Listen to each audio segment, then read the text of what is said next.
الحمد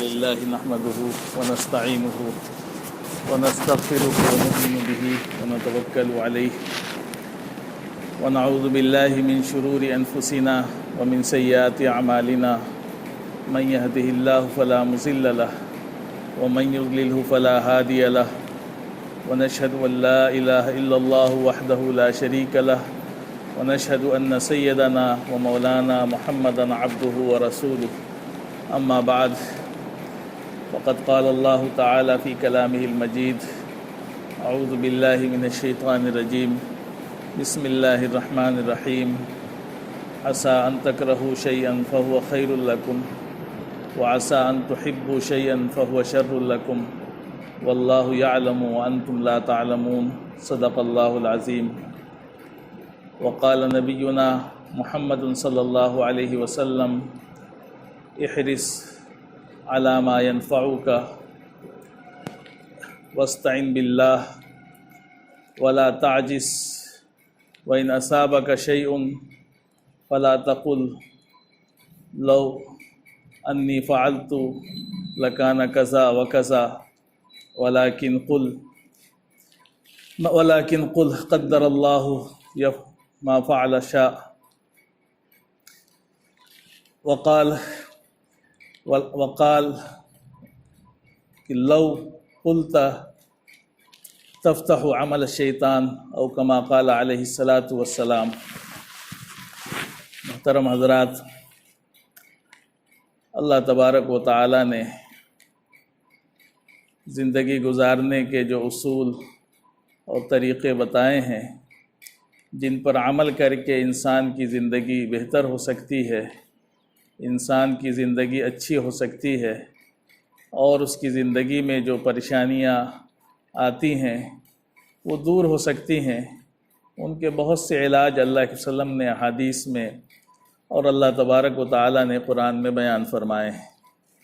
اللہ تعالیٰ نے قرآن میں بیان فرمایا کہ عسیٰ ان تکرہوا شیئا فہو خیر لکم وعسیٰ ان تحبوا شیئا وہو شر لکم، کہ ہو سکتا ہے کہ کسی چیز کو تم پسند کرتے ہو اور وہ تمہارے لیے بہتر نہ ہو، اور ہو سکتا ہے کہ کسی چیز کو ناپسند کرتے ہو تم اور وہ تمہارے لیے بہتر ہو۔ واللہ یعلم وانتم لا تعلمون، اللہ خوب جاننے والا ہے، وہ بہتر جانتا ہے اور تم جانتے نہیں ہو۔ حدیث میں اللہ کے وسلم نے فرمایا کہ احرص علی ما ینفعک، فرمایا کہ اس چیز کی حرص کرو جو تمہیں نفع پہنچانے والی ہو۔ اللہ کے وسلم نے فرمایا کہ احرص علی ما ینفعک، اس چیز کی حرص کرو جو تمہیں نفع پہنچانے والی ہو۔ ظاہر سی بات ہے، حرص ایک ایسا لفظ ہے جو پسندیدہ نہیں ہے۔ حرص کو اچھا لفظ مانا نہیں جاتا ہے، اور حرص جو ہے کوئی اچھی چیز نہیں ہے۔ انسان اس کو برائی کے ساتھ بیان کرتا ہے کہ فلاں صاحب بڑے حریص ہیں، بڑے لالچی ہیں، لیکن اس کا استعمال اگر نیکی کے لیے ہو تو یہ اچھا بھی ہو جاتا ہے۔ تو اللہ کے نبی صلی اللہ علیہ وسلم نے یہ فرمایا کہ احرص، تم حرص کرو اس چیز کی جو تم کو نفع پہنچانے والی ہو، اور اس کا تعلق آخرت سے ہے، دنیا سے نہیں ہے۔ یعنی ایسے کاموں کا انسان کو حریص اور لالچی ہونا چاہیے جو اس کو آخرت کے حساب سے نفع پہنچانے والی ہیں، اس کے لیے نفع بخش ہیں۔ صحابہ کی زندگی اگر ہم دیکھیں گے، اس کا مطالعہ کریں گے، غور کریں گے، تو ہمیں پتہ چلے گا کہ صحابہ کی زندگی میں یہ چیز بہت زیادہ تھی کہ وہ بڑے حریص تھے۔ کس چیز کے حریص تھے؟ نیک کاموں کے بڑے حریص تھے۔ ان کا مقابلہ ہوا کرتا تھا، وہ ایک دوسرے کو دیکھ کر کے یہ خواہش کرتے تھے کہ فلاں صاحب نیک کام کر رہے ہیں، یہ نیک کام اگر ہمیں بھی اللہ توفیق دے دے اور ہمیں بھی نصیب ہو جائے تو بڑی خوشی کی بات ہے۔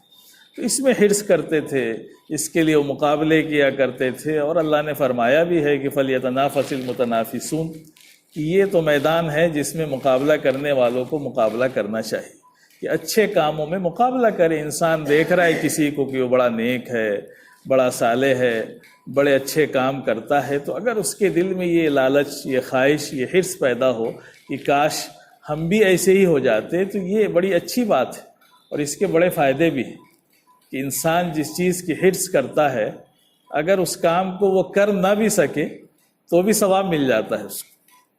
ہے نا، حدیث میں آتا ہے جس کا مفہوم ہے، اللہ کے رسول نے فرمایا کہ اگر کوئی شخص یہ تمنا رکھتا ہے کہ مجھے بھی اللہ کے راستے میں شہادت مل جائے، لیکن وہ شہید نہیں ہو پاتا ہے، اس کو موقع نہیں ملتا ہے زندگی میں شہید ہونے کا، اپنے بستر پر بھی اس کا انتقال ہوتا ہے، تو اس کو شہیدوں جیسا ثواب مل جائے گا۔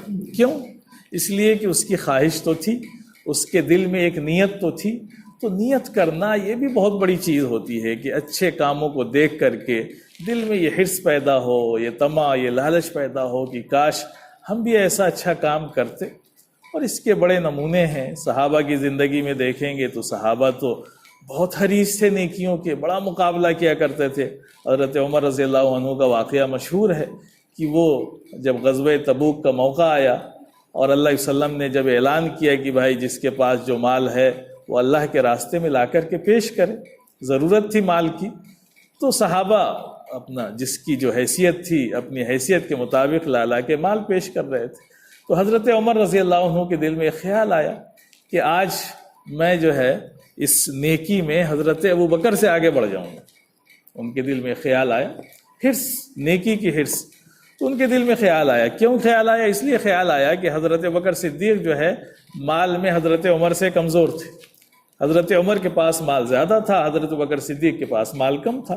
تو ان کو یہ لگا کہ آج چونکہ میرے پاس کم سے کم اللہ نے مجھے مال دیا ہے تو اس میدان میں تو میں حضرت ابو بکر سے آگے بڑھ ہی سکتا ہوں۔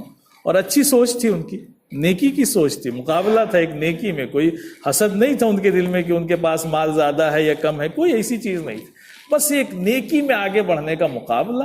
تو انہوں نے بڑی کوشش کی اور اپنے جو مال میں سے آدھا مال لے کر کے چلے آئے اللہ کے وسلم کے پاس اور سوچا کہ آج آگے نکل جائیں گے۔ بہرحال اللہ کے وسلم کے سامنے پیش کیا، اللہ کے وسلم نے پوچھا کہ بھائی کتنا مال لے کر کے آئے؟ تو کہا کہ اللہ وسلم جتنا مال میرے پاس تھا اس کا آدھا مال آپ کے سامنے پیش کر دیا ہے۔ بہت خوش ہوئے اللہ کے وسلم اور بڑی ان کو مبارکباد دی، دعائیں دی۔ پھر حضرت ابوبکر آئے، انہوں نے بھی اپنا مال پیش کیا۔ تو اگرچہ ان کا جو ہے مال تو کم تھا، لیکن اللہ کے وسلم نے ان سے بھی پوچھا کہ آپ کتنا مال لائے؟ تو انہوں نے کہا اللہ علیہ وسلم اپنا سارا مال لے کر کے آ گیا ہوں، گھر میں صرف اللہ اور اس کے رسول کو چھوڑا اور کچھ نہیں چھوڑا۔ تو حضرت عمر نے کہا کہ ہم تو حضرت ابوبکر سے کبھی آگے نکل ہی نہیں سکتے، ان سے تو مقابلہ کر ہی نہیں سکتے، آگے بڑھ ہی نہیں سکتے۔ تو وہاں مقابلہ زیادتی کا نہیں تھا کہ کس نے 1 لاکھ دیا کس نے 2 لاکھ دیا، وہاں تو یہ تھا کہ کس نے اپنی حیثیت کے مطابق کتنا دیا۔ تو وہاں بھی حضرت ابوبکر آگے نکل گئے۔ تو یہ نیکیوں کا مقابلہ چل رہا ہے۔ حضرت ابوبکر کا مقام تو بہت اونچا تھا، وہاں تک تو کوئی پہنچ ہی نہیں سکتا ہے، انبیاء کے بعد انہی کا مقام ہے حضرت ابوبکر صدیق کا۔ اسی لیے ایک موقع پر حضرت عائشہ رضی اللہ عنہا تھیں، اللہ علیہ وسلم تھے، اللہ علیہ وسلم نے دیکھا آسمان میں بڑے ستارے تھے، بڑے گھنے ستارے تھے۔ تو حضرت عائشہ نے پوچھا اما جاننے کے، اللہ علیہ وسلم کیا کسی کی نیکیاں ان ستاروں کے برابر بھی ہو سکتی ہیں؟ تو آپ نے فرمایا کہ ہاں۔ تو کہا کہ کس کی؟ تو فرمایا کہ حضرت عمر کی۔ تو یہ سن کر کے اما جان خاموش ہو گئی۔ تو حضرت اللہ کے وسلم نے فرمایا کہ ہاں تم یہ سوچ رہی ہوگی کہ تمہارے ابا کا نام نہیں لیا۔ تو اللہ کے وسلم نے فرمایا کہ دیکھو تمہارے ابا کا تو معاملہ ہی الگ ہے، ان کی جو 1 رات ہے جو میرے ساتھ گزری تھی غار کے اندر، اس 1 رات کی نیکی ان ستاروں سے بھی زیادہ ہے۔ حضرت عمر کی ساری نیکیاں ایک طرف اور تمہارے ابا کی 1 رات ہجرت کی میرے ساتھ جو تھی وہ ایک طرف۔ اسی لیے حضرت عمر جو ہے حسرت سے کہا کرتے تھے حضرت ابوبکر سے کہ آپ اپنی 1 رات کی نیکی مجھے دے دیجئے اور پوری زندگی کی نیکی مجھ سے آپ لے لیجئے۔ تو یہ صحابہ میں ایک بڑا جذبہ تھا نیکیوں کا کہ کوئی نیکی دیکھتے تھے تو ان کے اندر یہ بے چینی پیدا ہوتی تھی کہ کاش یہ نیکی ہم بھی کر لیتے۔ اسی طرح کا واقعہ اور ملتا ہے، مہاجرین صحابہ جو مسکین تھے، بڑے کمزور تھے، جن کے پاس بالکل مال نہیں تھا، تو ایک دن وہ اللہ کے وسلم کی خدمت میں آ گئے اور آ کر کے کہا کہ اے اللہ کے وسلم یہ جو مالدار لوگ ہیں ان کی تو بڑی موج ہے، یہ تو بڑے آگے بڑھتے چلے جا رہے ہیں۔ تو اللہ کے وسلم نے پوچھا کہ بھائی کیا بات ہو گئی، کیا مسئلہ پیش آ گیا؟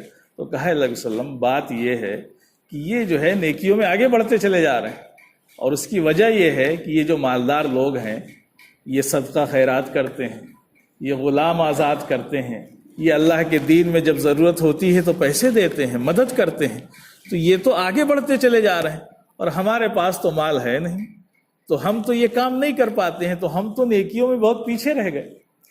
تو اللہ کے وسلم نے فرمایا کہ اچھا ٹھیک ہے، تم پریشان نہ ہو، ہم تم کو جو ہے کچھ کلمات بتا دیتے ہیں، ان کو پڑھ لو گے تو تم مالداروں سے آگے بڑھ جاؤ گے۔ اب یہاں مقابلہ چل رہا ہے، یعنی یہ جو مسکین ہیں ان کے دل میں یہ حسد نہیں ان کے پاس مال کیوں ہے، یہ ان کے اندر حرص ہے کہ یہ مال کی وجہ سے نیکیوں میں آگے بڑھ رہے ہیں، اس کا مقابلہ چل رہا ہے۔ صحابہ کی سوچ اور ہماری سوچ میں فرق ہے۔ ہم بھی سوچتے ہیں کہ فلاں کے پاس مال ہے، کاش ہمارے پاس بھی مال ہوتا تو ہم ایسی ہی اچھی زندگی گزارتے، ایسی ہی موج مستی کرتے۔ یہ غلط سوچ ہمارے اندر ہوتی ہے، لیکن وہاں سوچ یہ ہے کہ مال اگر ہوتا تو یہ جیسے نیکیاں کر کے آگے بڑھ رہے ہیں، غلام آزاد کر رہے ہیں، صدقہ خیرات کر رہے ہیں، زکوٰۃ دے رہے ہیں، دین کی ضروریات کو پورا کر رہے ہیں، تو ہمارے پاس بھی ہوتا تو ہم بھی ایسے ہی خرچ کر کے اور اللہ کے راستے میں دے کر کے اس مال سے نیکی حاصل کر لیتے۔ یہ مقابلہ چل رہا ہے۔ تو اللہ کے رسول نے فرمایا کہ ایسا کرو کہ تم ہر نماز کے بعد جو ہے 33 مرتبہ جو ہے سبحان اللہ، 33 مرتبہ الحمدللہ اور 34 مرتبہ اللہ اکبر پڑھ لیا کرو۔ اس کو تم پڑھو گے تو مالداروں سے آگے نکل جاؤ۔ اللہ کے وسلم نے ایک بات کہی ان کی تسلی کے لیے، بہرحال وہ چلے گئے، خوش ہو گئے، لیکن کچھ دن کے بعد پھر وہ آ گئے اور کہا کہ اللہ کے وسلم یہ تو بڑا عجیب ہو گیا، جو مالدار لوگ تھے ان کو بھی پتہ چل گیا ہے کہ یہ تسبیح ہم لوگ پڑھتے ہیں، یہ بھی پڑھنے لگے، اب تو پھر یہ آگے نکل گئے۔ تو اس موقع پر اللہ کے وسلم نے فرمایا کہ ذالک فضل اللہ یؤتیہ من یشاء، فرمایا کہ بھائی دیکھو کہاں تک مقابلہ کرو گے، یہ تو اللہ کا فضل ہے اور جسے چاہتا ہے وہ دے دیتا ہے نا۔ تو بڑا مشہور ہے، سب لوگ اپنے گھر پہ لکھواتے ہیں نا، ھذا من فضل ربی، بہرحال وہیں سے آیا یہ کہ مال جو ہے اللہ کا فضل ہے۔ مال جس کو اللہ نے دیا اللہ کی بہت بڑی نعمت ہے، لیکن نعمت جب ہی بنے گی جب اللہ کی رضا کے کاموں میں خرچ کیا جائے، اور اگر اس سے سرکشی پیدا ہو، اس سے جو ہے گناہوں میں انسان مبتلا ہو تو وہ مال وبال جان بھی بن جائے گا۔ تو بہرحال وہاں یہ مقابلہ چل رہا تھا، تو اللہ کے رسول نے فرمایا کہ یہ اللہ کا فضل ہے اور جس کو اللہ چاہتا ہے دیتا ہے، یہ تو بھائی اللہ کی مرضی پر موقوف ہے، کہاں تک مقابلہ کرو گے۔ تو پتہ چلا کہ صحابہ میں کیسا جذبہ تھا نیکیوں کی حرص کا۔ تو اسی لیے اللہ نے فرمایا کہ ان چیزوں کی حرص کرو جو تمہیں نفع پہنچائیں، اور آگے فرمایا کہ وستعن باللہ۔ ظاہر سی بات ہے تم حرص کر کے بھی ہر کام نہیں کر سکتے، تو حرص تو کرو کہ فلاں بندہ بڑا نیک ہے، بڑا اچھا ہے، کاش ہم بھی ویسے ہی ہو جاتے، لیکن صرف سوچنے سے نہیں ہوگا، بلکہ اس کے لیے وستعن باللہ، اللہ سے مدد بھی طلب کرو، اللہ سے دعا کرو کہ اللہ فلاں تیرا بندہ ہے، اللہ تو نے اس کو مال دیا ہے، وہ تیری راہ میں خرچ کرتا ہے، ہمیں بھی تو مال دے دے تو ہم بھی ایسے ہی خرچ کریں گے۔ تو اللہ سے مدد، اللہ سے دعا، اللہ سے جب بندہ مدد طلب کرتا ہے تو اس کا فائدہ یہ ہوتا ہے کہ بندہ وہاں تک پہنچے یا نہ پہنچے، بہرحال اس کے دل کی جو تمنا ہے، اس کی جو نیت ہے، اس کی جو خواہش ہے، اللہ اس کو اجر تو دینے ہی لگتا ہے اس چیز کا، چاہے وہ چیز اس کر پائے نہ کر پائے، مال اس کے پاس آئے یا نہ آئے، لیکن حرص تو ہے، اس کے اندر خواہش تو پیدا ہو رہی نیکی کی، اچھائی کی۔ تو اس کی بڑی مثالیں پیش کی۔ حضرت عبداللہ ابن مبارک رحمۃ اللہ علیہ بڑے اللہ والے گزرے ہیں، ان کا واقعہ لکھا کہ وہ بڑے عبادت گزار تھے، مشہور ہیں بزرگی میں وہ، تو ان کا انتقال ہو گیا۔ ایک صاحب نے ان کو خواب میں دیکھا، پوچھا ان سے کہ بھائی اللہ نے آپ کے ساتھ کیا معاملہ کیا، کیسی گزری؟ تو انہوں نے کہا کہ بہت اچھا معاملہ رہا، اللہ نے بڑا احسان کا معاملہ کیا، لیکن میرا جو پڑوسی تھا وہ مجھ سے آگے بڑھ گیا۔ تو اب صبح کو جب ان کی آنکھ کھلی تو انہوں نے سوچا کہ ان کا پڑوسی کون تھا جو ان سے بھی آگے بڑھ گیا، اس لیے کہ مشہور تو پورے علاقے میں حضرت عبداللہ ابن مبارک تھے، لیکن ان سے آگے کون بڑھ گیا؟ جب پتہ کیا تو پتہ چلا کہ ابھی انتقال ہوا ان کے پڑوس میں ایک لوہار رہا کرتا تھا، لوہاری کا کام کیا کرتا تھا۔ تو اس کے بارے میں تو وہ صاحب گئے ان کے گھر اور ان کی اہلیہ سے پتہ لگایا کہ بھائی آپ کے جو شوہر تھے ان کے اندر کیا ایسی نیکی تھی، کون سی ایسی نیکی کا کام کرتے تھے، میں نے خواب میں دیکھا۔ تو حضرت عبداللہ ابن مبارک نے فرمایا کہ وہ تو ہم سے بھی آگے بڑھ گئے، کیا کیا کرتے تھے؟ تو ان کی اہلیہ نے کہا کہ بھائی ہمارے علم میں تو کوئی ایسی بات نہیں ہے ان کی، لیکن ہاں ان کا ایک معمول یہ تھا کہ وہ دن بھر لوہارگیری کا کام کرتے تھے اور وہ اپنا لوہا پیٹا کرتے تھے جو ان کا کام تھا، لیکن ان کی عادت شریفہ یہ تھی کہ اگر اللہ اکبر کی اذان کی آواز سن لیتے تھے تو وہ اپنے ہتھوڑے کو ہلاتے نہیں تھے، یعنی اگر اللہ اکبر کی اذان سنی، ہتھوڑا اوپر اٹھا ہے وہیں روک دیتے تھے، پھر اس کو مارتے بھی نہیں تھے۔ یہ ان کی ایک خاص عادت تھی کہ اللہ کی بڑائی اور اللہ کا نام سننے کے بعد اتنی عظمت تھی اللہ کی ان کے دل میں کہ پھر وہ ہاتھ بڑھاتے ہی نہیں تھے، فوراً کام روک دیتے تھے۔ تو یہ ایک تو ان کی صفت تھی جو میں نے دیکھی زندگی میں۔ دوسری یہ تھی کہ ہمارے پڑوس میں ایک بڑے اللہ والے رہتے تھے، حضرت عبداللہ ابن مبارک رحمۃ اللہ علیہ۔ تو فرمایا کہ وہ رات میں بڑی عبادت کیا کرتے تھے اور بڑی لمبی لمبی نمازیں پڑھا کرتے تھے۔ تو یہ ہمارے جو شوہر تھے وہ دیکھ کر کے یہ تمنا کرتے تھے کہ جیسے حضرت عبداللہ ابن مبارک نماز پڑھا کرتے ہیں، یہ اتنی عبادت کرتے ہیں، اگر میں بھی مال والا ہوتا، فارغ ہوتا اور مجھے بھی کام نہ کرنا ہوتا تو میں بھی انہی کی طرح رات بھر عبادت کرتا۔ یہ ان کے دل میں تمنا تھی۔ لیکن ظاہر سی بات ہے وہ بیچارے ایک محنت کش آدمی تھے، مزدور تھے، دن بھر محنت کرتے تھے تو رات میں سونا ہی پڑتا تھا انہیں۔ تو یہ ان کی تمنا تھی، تو وہ سمجھ گئے، کہا کہ بس اسی تمنا نے ان کو اس مقام پہ پہنچا دیا کہ وہاں پہنچ گئے۔ اگرچہ وہ کام تو نہیں کر سکے لیکن ان کے دل میں جو تمنا تھی اس نے ان کو کہاں سے کہاں پہنچایا۔ تو یہ بڑی چیز ہوتی ہے کہ انسان جو ہے ٹھیک ہے نیکی نہیں کر پاتا ہے تو کم سے کم نیکی کی تمنا تو کرے، اچھے لوگوں کو دیکھ کر کے اچھا بننے کی خواہش تو کرے، اس کی تدبیر تو اختیار کرے۔ تو اسی لیے فرمایا کہ احرص علی ما ينفعک واستعن باللہ ولا تعجز، اور بالکل جو ہے عاجز بن کر کے نہ بیٹھ جاؤ ہاتھ چھوڑ کر کے کہ ارے نہیں وہ تو فلاں صاحب تو بھائی بڑے اللہ والے ہیں، ہم کہاں ان کے جیسا ہو سکتے ہیں، ہمارے بس میں کہاں ہے، یہ تو پہلے ہمت ہار گئے، کچھ کرنا ہی نہیں چاہتے۔ نہیں بھائی کرو، تو کچھ تو کرو، اللہ سے مدد تو مانگو، کچھ تھوڑا سا جو کر سکتے ہو وہ بھی کرو۔ کوئی 100 پڑھتا ہے تم 2 ہی پڑھ لو، کہو تو اللہ سے کہ اللہ ہمارا ارادہ تو ہے، خواہش تو ہے، ہم وہاں تک نہیں پہنچ پا رہے ہیں تو کوئی بات نہیں لیکن خواہش تو کرو۔ تو فرمایا کہ عاجز مت بن جاؤ، ناکارہ مت بن جاؤ، بیٹھ مت جاؤ ہاتھ پہ ہاتھ رکھ کے، کوشش کرو۔ آگے بڑی عجیب بات فرمائی، آگے فرمایا کہ فَإِنْ أَصَابَكَ شَيْءٌ، اگر کوئی چیز تمہیں پہنچ جائے، کوئی حادثہ ہو جائے تمہارے ساتھ زندگی کے اندر، تو فرمایا کہ اگر کوئی کچھ بھی ہو جائے فلا تقل لو انی فعلت لکان کذا و کذا، کہا کہ کبھی یہ مت کہنا کہ اگر میں ایسا کر لیتا تو ایسا ہو جاتا اور ویسا کر لیتا تو ویسا ہو جاتا۔ کہا کہ یہ مت کہنا، کیوں؟ ظاہر سی بات ہے، فرمایا کہ یہ جو تم کہتے ہو نا، یہ تمہارا کہنا جو ہے یہ شیطان کے لیے راستہ کھول دیتا ہے۔ فرمایا کہ اگر تم ایسا کہو گے لو، یعنی اگر مگر کرو گے ہر چیز میں، تو اس سے شیطان کا دروازہ کھل جائے گا۔ بس تمہارا کام کیا ہے، تم یہ کہو کہ ما قدر اللہ یا اور ما شاء فعل، یہ اللہ کی طرف سے مقدر تھا، اللہ نے جو چاہا وہ کیا۔ تو کوئی بھی کام ہے زندگی میں، کوئی بھی کام ہے، انسان بڑی تدبیریں کرتا ہے، بڑی پلاننگ کرتا ہے، بہت سی وسائل اختیار کرتا ہے، لیکن اس کا کام نہیں ہو پاتا ہے، وہ ناکام ہو جاتا ہے۔ تو ناکام ہونے پر اب یہ مت کہو کہ ایسا کرتے تو ایسا ہو جاتا، ویسا کرتے تو ویسا ہو جاتا۔ ہاں اب یہ کہو کہ اللہ نے جو لکھا تھا وہ ہو گیا، اللہ نے یہی مقدر کیا تھا۔ انسان کا کام ہے محنت کرنا، تدبیر کرنا، اس کے لیے کوششیں کرنا، لیکن وہاں سے اوپر سے سارے کام ہوتے ہیں۔ اب وہ مقدر میں نہیں تھا تو آپ چاہے جتنی کوشش کر لیں آپ کی کوشش کامیاب نہیں ہو سکتی ہے۔ تو اللہ کے وسلم نے بڑی عجیب حکمت کی بات بتائی، فرمایا کہ اگر مگر کے چکر میں اب مت پڑو، اب جو ہونا تھا وہ ہو گیا۔ مراد یہ ہے کہ تقدیر پر ایمان رکھو، اور ہمارے ایمان کا جز جو ہم 7 باتوں پر ایمان لاتے ہیں ان میں سے ایک یہ بھی ہے کہ وقدر من قدر خیرہ و شرہ، یعنی اچھی بری تقدیر پر بھی ہم ایمان رکھتے ہیں، اچھا بھی ہو سکتا ہے برا بھی ہو سکتا ہے۔ تو ہمارا کام تو ہے تدبیر کرنا۔ اب اس میں بہت سے لوگ تقدیر کو استعمال کر کے تدبیر چھوڑ دیتے ہیں، یہ بھی بہت غلط ہے۔ بھائی تدبیر بھی کرنی ہے اور تقدیر پر ایمان بھی رکھنا ہے، دونوں کو ساتھ لے کر کے چلنا ہے۔ اگر ہم یہ سوچیں کہ بھائی چلو جو تقدیر میں ہوگا وہ ہوگا، ہاتھ پہ ہاتھ رکھے بیٹھے رہیں، تو ایسا بھی نہیں ہے۔ ہمیں کوشش تو کرنی پڑے گی، کوئی بیمار ہوگا تو ڈاکٹر کے پاس لے جانا پڑے گا، علاج کرانا پڑے گا۔ ہاں اب شفا دینا نہ دینا یہ اللہ کے بس میں، وہ اس کے اختیار میں ہے، ہمیں کام کرنا پڑے گا۔ حضرت عمر رضی اللہ عنہ ایک مرتبہ سفر پہ جا رہے تھے، تو راستے میں ان کے پاس خبر آئی کہ جہاں وہ شام سفر پہ جا رہے ہیں وہاں پر طاعون کی بیماری پھیلی ہوئی ہے۔ تو حضرت عبد الرحمن بن عوف ساتھ میں تھے، انہوں نے ان سے کہا کہ اللہ علیہ وسلم کی حدیث ہے کہ جہاں پر طاعون کی بیماری پھیلی ہو وہاں نہیں جانا چاہیے، اور جو وہاں پر ہو اس کو وہاں سے بھاگنا نہیں چاہیے۔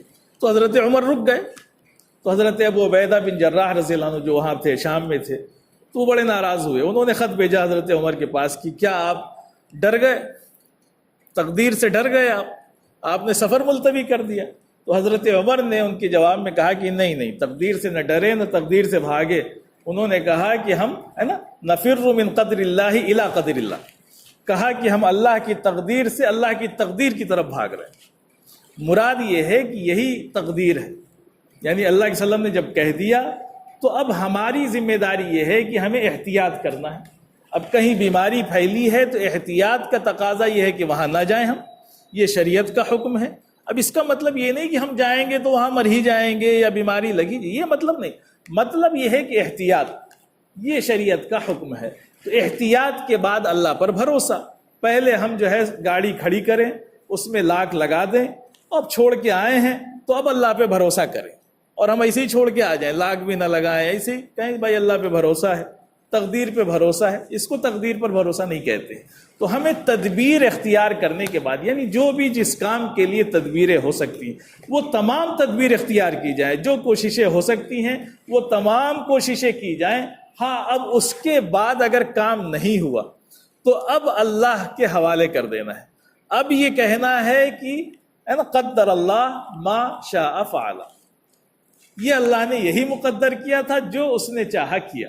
تو اب جب یہاں پر آپ شیطان کے دروازہ بند کر دیں گے تو آپ دیکھیں گے کہ آپ کی زندگی کی بہت سی پریشانیاں دور ہو جائیں گی۔ انسان اسی لیے پریشان رہتا ہے، وہ بہت دنوں تک اسی سوچ میں رہتا ہے کہ ایسا کر لیتے تو ایسا ہو جاتا، یہ کر لیتے تو وہ ہو جاتا، ایسا نہیں کیا تو ویسا ہو گیا، فلاں ڈاکٹر کو دکھا دیتے تو مریض نہ مرتا، فلاں جگہ چلے جاتے تو ایسا ہوتا۔ کچھ نہیں، ہمارا ایمان تو الگ ہے۔ ایک اسپتال میں دو لوگ جاتے ہیں، ایک مسلمان ہے ایک کافر ہے، ایمان والے کی بھی موت ہوئی، اس کی بھی موت ہوئی، اس کی موت ہوئی کافر کی تو وہ تو پریشان ہوتا ہے، وہ کہتا ہے کہ فلاں ڈاکٹر کو دکھا دیتے تو بچ جاتا۔ ایمان والا کہتا ہے کہ نہیں بھائی، اس کی موت لکھی تھی، اب کوئی بچا نہیں سکتا تھا، اس کی موت کا وقت یہی تھا، تو اب ڈاکٹر واکٹر کوئی کچھ نہیں کر پائے گا۔ ہماری حیثیت ایسی نہیں ہے، ہم تو ایک بچے کی طرح ہیں اللہ کے سامنے۔ جیسے ایک چھوٹا سا بچہ ہوتا ہے، وہ ماں کے حوالے ہوتا ہے، اور اس کے ماں باپ یہ سمجھتے ہیں کہ اس بچے کے لیے کیا بہتر ہے۔ بچہ تو ہر چیز کو اچھا سمجھتا ہے، اس کو تو آگ کا انگارہ نظر آئے تو اس کو لگتا ہے کہ کتنی خوبصورت چیز ہے، وہ تو مانگنے لگتا ہے اماں سے کہ دے دیجیے، تو اماں اٹھا کے دے دیں گی؟ نہیں دیں گی۔ تو اماں اس کی کچھ خواہشیں پوری کرتی ہیں، کچھ نہیں پوری کرتی، اور یہی تربیت کا تقاضا بھی ہے بچوں کی کہ کوئی ہر چیز جو وہ کہے وہ نہیں کیا جائے گا، ہاں جو اس کے حق میں بہتر ہوگی وہ کیا جائے گا، یہی ماں باپ سمجھتے ہیں۔ اور وہ بچہ بھی اپنے ماں باپ پر بھروسہ کرتا ہے، اور اسے پتا ہے کہ ہمارے ماں باپ ہمارے ساتھ جو کریں گے وہ اچھا ہی کریں گے۔ یہی حال ہماری بھی ہے، ہم اللہ کے بندے ہیں، اللہ ہمارا رب ہے، وہ مالک ہے، وہ بار بار ہم سے کہلواتا ہے کہ تم کہو کہ ہم رب ہیں، اور رب کے معنی آتے ہیں پالنہار کے۔ بار بار نماز شروع کرو تو کہو الحمدللہ رب العالمین، رکوع میں جاؤ تو کہو سبحان ربی العظیم، سجدے میں جاؤ تو کہو سبحان ربی الاعلیٰ، اور آخر تک جہاں تک آپ جاؤ ہر وقت آپ کو رب رب رب رب، اور مرتے وقت بھی رب، اور قبر میں جاؤ گے تب بھی سوال ہوگا کہ من ربک، تمہارا رب کون ہے؟ تو رب کو یاد رکھو، ہر جگہ رب، ہر جگہ رب، وہ پالنہار ہے، وہی پالتا ہے، تو وہ جو چاہے ہمارے ساتھ کر سکتا ہے، اسے پتا ہے ہمارے لیے کیا اچھا ہے کیا برا ہے۔ ہم تو ہر چیز کو اچھا سمجھ کے مانگتے ہیں، ہمیں لگتا ہے یہ کام کرنے لگیں گے تو بڑا فائدہ ہو جائے گا، لیکن اللہ کی نگاہیں دیکھ رہے ہیں کہ یہ کام کرے گا تو اچھا نہیں ہوگا، تو اس کو پتا ہے۔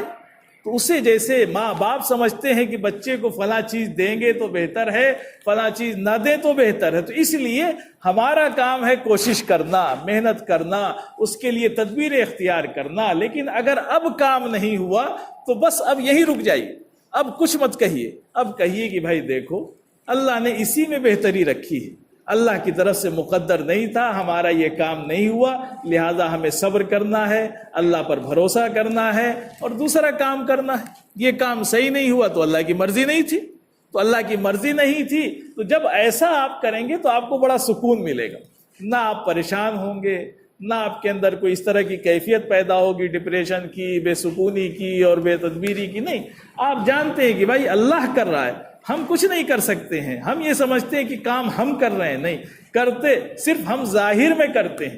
جیسے ایک بندہ ہوتا ہے، دیکھتا ہے کہ بھائی دیوار میں ٹوٹی لگی ہے تو پانی نکل رہا ہے، تو جو بیچارہ کہیں دیہات سے آیا ہو، کبھی نہ دیکھا ہو، تو سمجھے گا کہ شاید یہ دیوار سے ہی پانی نکل رہا ہے، لیکن وہ پانی دیوار سے تھوڑی نکل رہا ہے، وہ تو کہیں سے آ رہا ہے، اس کو کہیں سے بھیجا جا رہا ہے، وہ وہاں سے صرف نکل رہا ہے وہ۔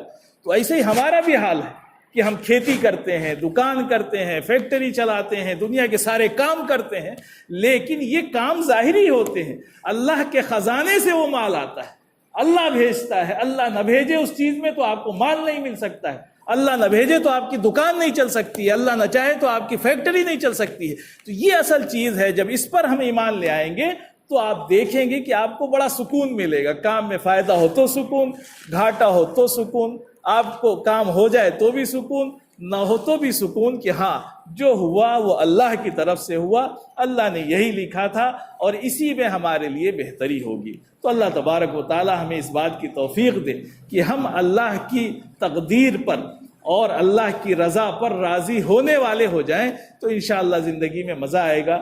اللہ تبارک و تعالی ہم سب کو کہنے سننے سے زیادہ عمل کی توفیق عطا فرمائے۔